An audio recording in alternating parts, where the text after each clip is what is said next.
আমার মেয়ে লিখতে ভীষণ ভালোবাসে। তো আমার মেয়ে এখানে খাতায় লিখছে। তো খাতা তো একদম শেষ হয়ে গেছে। তো দেখো একদম কোনো পাতা বাকি নেই, একটা পাতা বাকি নেই লিখতে। তো খাতায় তো লেখা শেষ হয়েছে।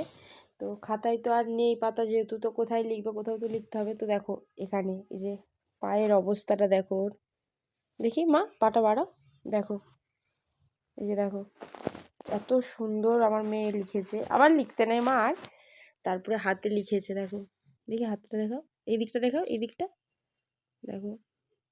তো এত লিখেও হয়নি, আমি জাস্ট ঘুমাচ্ছিলাম, এই ঘুম থেকে উঠেছি। তো আমার মেয়ে তার আগে উঠে পড়েছে। তো আমার অবস্থাটা কি করেছে তোমরা দেখো, আশা করি দেখলে বুঝতে পারবে আমার মুখের অবস্থাটা। আমি ঘুমাচ্ছিলাম, ঘুম থেকে উঠে আমি আয়নাতে দেখলাম।